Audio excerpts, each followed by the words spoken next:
Bonsoir et bienvenue dans votre journal tout en images. Voici les titres de ce dimanche 12 octobre. Le PPM a fait sa rentrée hier soir. Réunis au François, les membres et sympathisants du Parti progressiste martiniquais ont pu découvrir les grandes orientations et stratégies de cette nouvelle année politique axée sur la culture, l'écologie, l'engagement des femmes et la jeunesse. Première édition de la journée de la mer réussie pour la ville du François. Organisée aujourd'hui par la municipalité, cet événement a permis de mettre en valeur les acteurs et les activités liées au secteur maritime. Une journée plébiscitée par le public. La troisième édition du Festi-Livre a fait escale au Lamentin. Cette fête itinérante du livre et de la lecture, portée par l'association LAM, vise à faire découvrir les auteurs qui écrivent sur la Martinique et promouvoir le plaisir de lire. En fait, je ne vais pas vous demander si la cour d'or parce que nous sommes censés être entre esprits éclairés. Hier soir, le Parti progressiste martiniquais a fait sa rentrée. Sous le thème « Responsables ensemble », cette rencontre est l'occasion de dévoiler les 3 piliers mis en avant durant cette nouvelle année politique. L'écologie, la culture, ainsi que la place et l'engagement des femmes. Une démocratie ne peut pas être pleine et entière s'il n'y a pas les voix des femmes, qui sont notamment au PPM la mémoire, mais aussi l'avenir du parti. Il y a beaucoup de femmes qui ont œuvré, qui ont accumulé des connaissances, de l'expérience qu'elles doivent transmettre aux jeunes recrues, aux jeunes militantes. Et pour que cette démocratie que nous appelons de nos voeux soit la plus complète, eh bien, il faut marcher sur ces 2 pieds, les 2 pôles de l'humanité qui sont le pôle masculin et le pôle féminin. Et j'espère que des femmes vont prendre des initiatives et des responsabilités justement pour qu'on entende un peu plus leur voix au sein du parti. Si le Parti progressiste martiniquais déplore l'instabilité gouvernementale actuelle, il rappelle l'un de ses enjeux principaux afin d'être moins impacté à l'échelle locale. Nous sommes dans une démarche qui consiste à effectivement réclamer une domiciliation d'un certain nombre de pouvoirs au niveau local. Ça me paraît extrêmement important parce que certains disent qu'il faut d'abord un projet avant de réclamer une évolution institutionnelle. Moi, je dis qu'il faut mener les 2 en même temps. Et cette évolution institutionnelle consistant à domicilier certaines compétences et certains pouvoirs, surtout au niveau local, nous permettra effectivement de bâtir le projet. Donc, ça veut dire que ce sont deux démarches qui doivent être menées ensemble, de telle sorte qu'on arrive à répondre aux besoins exprimés par les Martiniquais. Aussi des initiatives individuelles. Projection de vidéos et intervention de la nouvelle génération, l'organisation de cette rentrée politique est portée par des jeunes. Toucher une population plus large, notamment la jeunesse, c'est l'ambition de la campagne électorale du PPM cette année, en modernisant ses modes de communication. Il faut aussi se rendre à l'évidence, les campagnes électorales ne peuvent plus se mener et le parti ne mènera pas campagne comme il a mené il y a 30 ans, il y a 40 ans, parce que les choses ont évolué, parce que les nouvelles technologies sont là, parce que les réseaux sociaux sont présents. Et donc il faut allier à la fois la présence, la proximité, le contact humain, c'est très important, mais aussi la présence et l'utilisation des nouvelles technologies pour faire passer le message, le discours et les projets du Parti progressiste martiniquais. Et donc nous aurons une campagne innovante de toutes les façons. Le PPM prépare actuellement les prochaines élections municipales qui auront lieu en mars 2026. Ces premières investitures dans les communes débuteront d'ici fin octobre.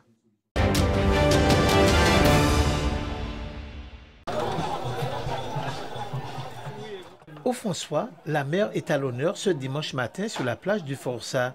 Dès 8 h, habitants et visiteurs ont découvert les produits de la pêche locale.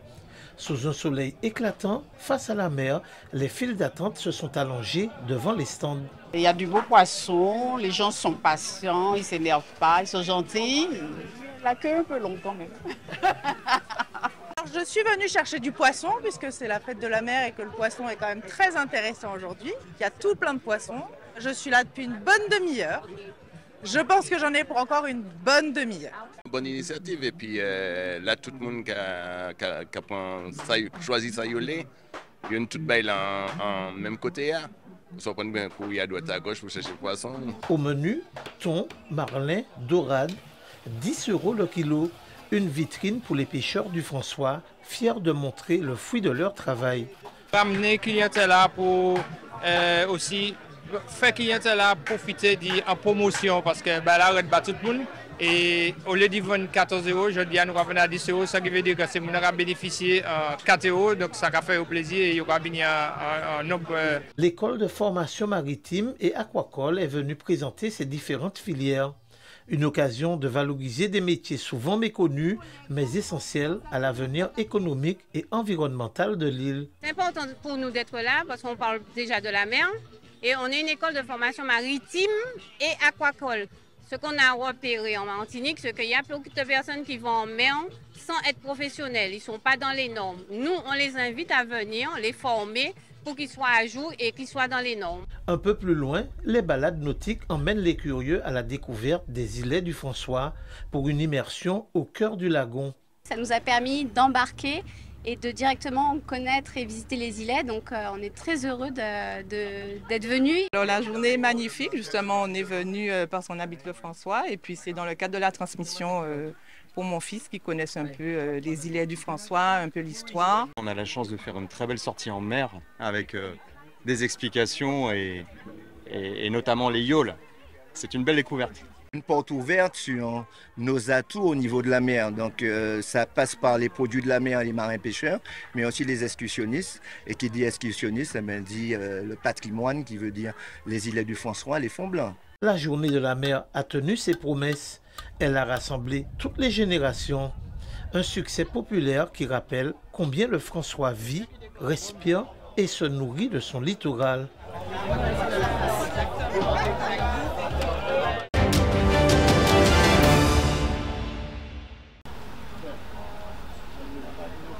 À la plage joyeuse de Trinité, ce dimanche matin, 5 tonnes de dachine venues du Morne Rouge étaient proposées à 2 € le kilo. Une opération pour promouvoir le produit local et dynamiser le commerce de proximité. Les Trinitéens ne cachent pas leur enthousiasme. La dachine attire aussi bien les gourmands que les habitués des marchés pays. Comme il y a 2 €, et je vais acheter, je vais plicher et puis je vais congéler. Les panis, moi ni manger pour moi baillissement pour moi voyer en France baillissement aussi. On trouvé ça moi t'ai chercher à dachine. Eh ben c'est pour moi cuite, moi cuite dans toutes sauces, poisson, la morue, cochon salé, tout bail manger en temps en temps. Ah, je vais prendre peut-être 5 kilos. 5 kilos parce que j'en ai déjà un petit peu au réfrigérateur. Marie-France Laélie est exploitante agricole depuis 1997 au Morne Rouge. Elle a fait le déplacement avec plusieurs tonnes de dachine fraîchement récoltées. Actuellement, la dachine est tellement, il y a un stock tellement important qu'on est obligé de baisser le prix. Parce que beaucoup d'agriculteurs se sont dit l'année dernière, il n'y a pas eu de dachine, cette année, on va planter. Ce qui fait que les surfaces et la quantité dépassent ce qu'on avait prévu. Entre la pesée et les échanges avec les clients, elle raconte son engagement pour le produit pays. Le Morne Rouge, c'est le fion de la dachine. Et qu'est-ce qui se passe? Eh ben, nous avons décidé avec un petit groupe d'agriculteurs de venir à la rencontre justement de ces Trinitéens, Trinitéennes, de manière à leur faire connaître davantage la dachine du Morne Rouge. Donc ce qui fait que la montagne vient à Trinité. Créée en 2024, l'association compte déjà 80 adhérents, principalement des agriculteurs du Morne Rouge. Pour eux, cette journée dépasse la simple vente. Elle s'inscrit dans une démarche de valorisation du terroir. Nous avons décidé donc d'aller à l'extérieur, donc effectivement d'aller dans les communes pour pouvoir proposer nos produits. Donc ce jour, nous sommes effectivement 3 agriculteurs qui avons décidé de le faire parce que nous avons de la dachine en conséquence, mais il y en a d'autres effectivement qui en effet, donc en fonction du moment où effectivement la production elle est bonne, ils seront amenés effectivement à venir et donc régulièrement. Le public a répondu présent malgré un temps maussade. Une réussite qui prouve une fois de plus que le goût du terroir reste un moteur essentiel de l'économie locale.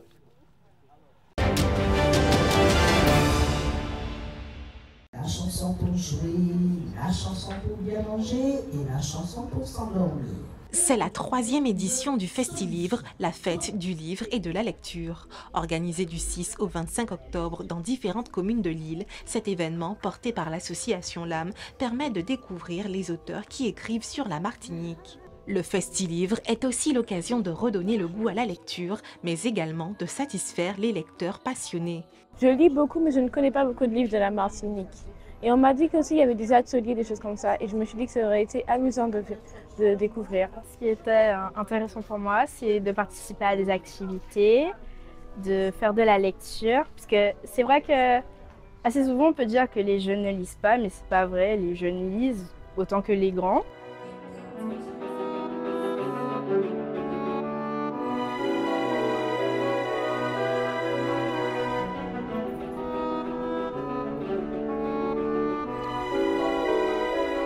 Je présente bien sûr mes livres, dans mon dernier roman sorti, mais j'ai écrit un livre pour les enfants. C'est un conte avec des scénettes à 3 personnages.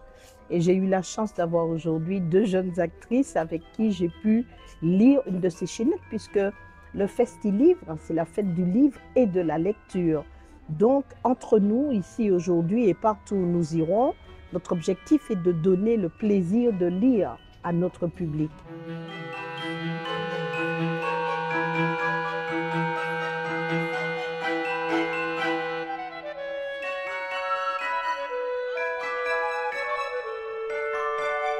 C'est pour faire rayonner sur toute la Martinique le livre, remettre en avant la lecture chez tous les publics, les enfants, les jeunes, les moins jeunes, les plus très jeunes. Donc nous faisons cette manifestation dans cet objectif-là. Et le deuxième objectif, c'est aussi de faire connaître les auteurs de Martinique, des gens qui écrivent pour les Martiniquais, l'âme qu'a Mathieu Bazot.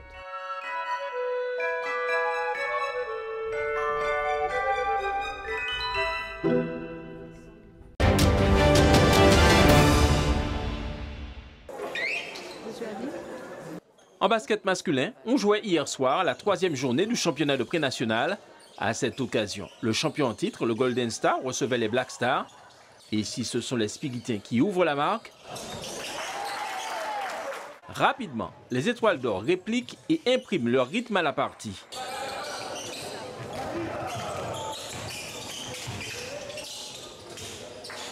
À la fin du premier quart-temps, le Golden Star mène déjà de 13 points. Au second, les Fouillalais haussent encore le tempo. Ils ne laissent que des miettes à leur adversaire et ils ont 18 points d'écart à la mi-temps. À la reprise, le match ne change pas de physionomie. Les hommes de Souchette se montrent intraitables. À la fin du troisième quart-temps, le Golden Star mène 66-31. Et si lors de la dernière manche, les Spigitins tentent de se rebeller,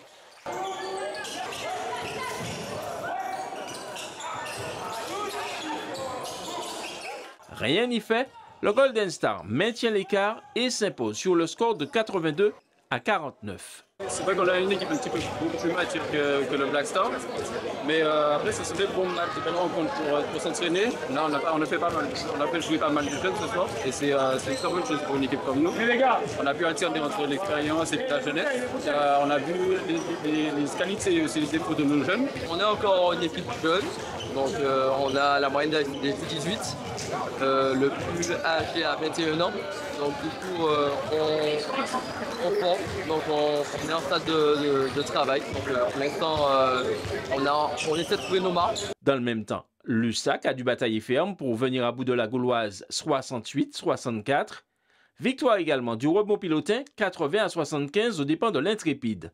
Enfin, le Golden Lion a disposé du Madin Grey sur le score de 74-46. Au classement, 3 matchs, 3 victoires pour le champion en titre qui mène déjà la danse en compagnie du Rebond Pilotin. Sur la 3e marche du podium, on retrouve le Madin Grey à une longueur des co-leaders. Suivent l'USAC et le Golden Lion à 2 points. Ferme la marche, l'Intrépide, la Gauloise et la Lanterne Rouge, les Black Stars. Chez les filles également, le Golden Star a disposé des Black Stars 91-57. L'Éclair en a fait de même avec la Gauloise 67-29. L'ASC Aigle Noir a atomisé l'Aiglon sur le score sans appel de 111-26. Le 24 a pris le meilleur sur l'Arsenal 54-31 et le Madin Grey a battu le Golden Lion 64-40. Au classement, Gros-Mornaise, Foyalaise et Salienne sont co-leaders avec 3 victoires en autant de rencontres.